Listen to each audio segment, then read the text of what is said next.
Yeah, my name is Steve Barron. I'm originally born in Ireland, in Dublin. The movie is called Choking Man. It was made in New York, in Jamaica in Queens, which is a part of New York. It's not in Jamaica at all, but and it's a movie. It's really a psychological drama.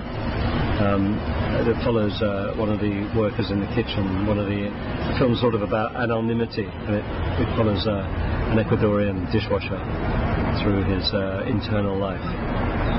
So let's talk about. Do you live in New York, or I spend New York for that? Yeah, I'm between New York and London. I spend a lot of time in New York, and I was really inspired by the New York independent films like Raising Victor Vargas and Station Agent. There were a couple of films, and what was the other one?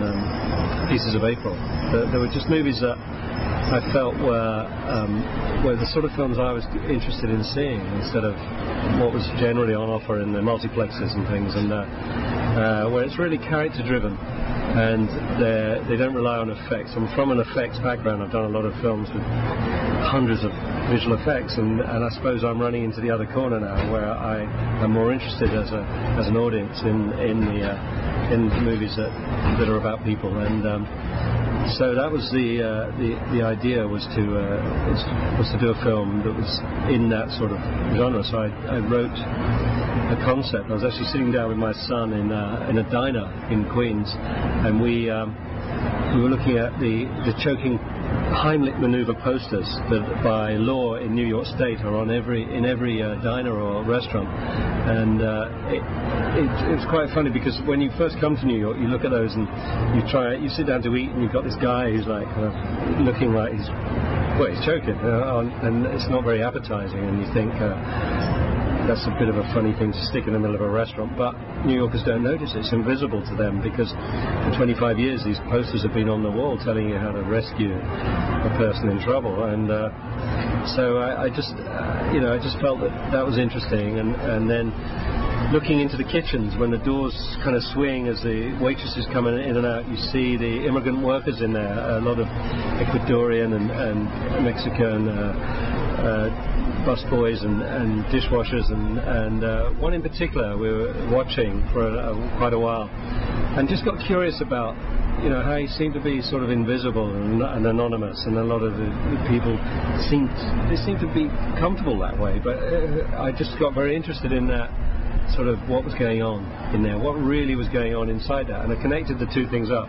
Anonymity of both things, the poster and the worker, has sort of come together in this film, as seen through the eyes of these graphics. So what would you say? I'm sure making an independent film always has its challenges, but what would you say, other than the financing side of it, but the logistics side of it, what was your biggest challenge in getting the film made? Getting the film made, I went to two producers in New York, Josh Seaman and Zach Mortensen, and just said, one of them had done Station Agent. And I said, well, what was the budget on Station Agent? And they said $400,000, and it was, for me, that was achievable. And I said, well, how would I do my film, which I hadn't written yet, for $400,000? And he said, right, you've got to shoot it in 18 days.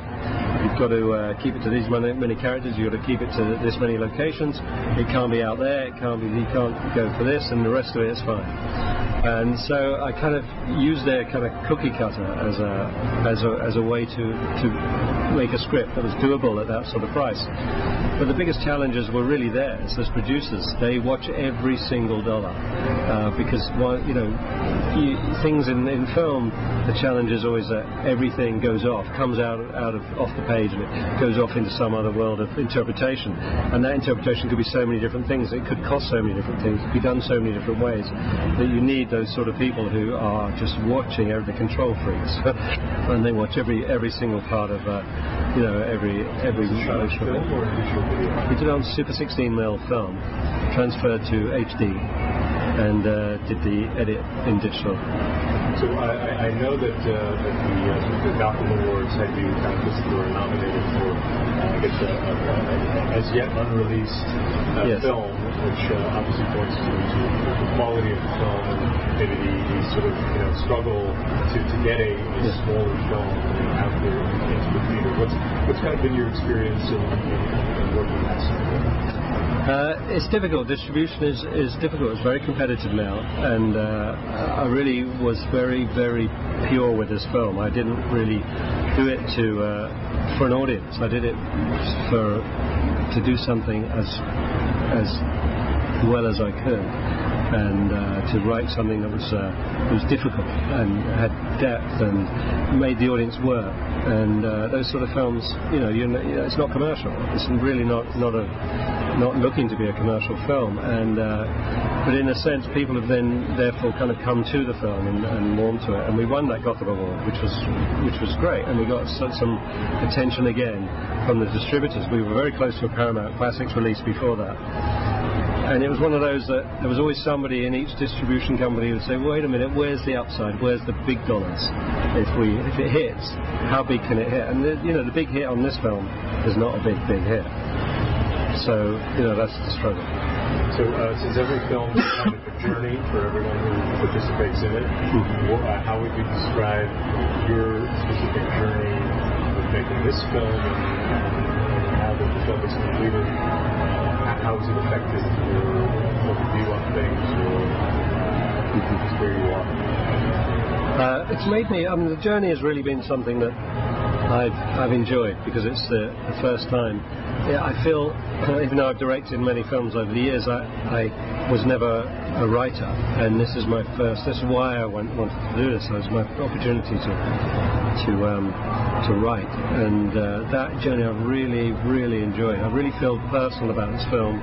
That's a cliche, but I feel like I've done something that is much closer and truer, even though it's a culture that I'm very removed from. As a movie, it is something that's truer to mine and to me, and it feels like it's got my voice in it louder than anything I've sort of done before, and that has been made it a really good journey for me. I'm happy with it, and I'd love to do some more, carry on that bus.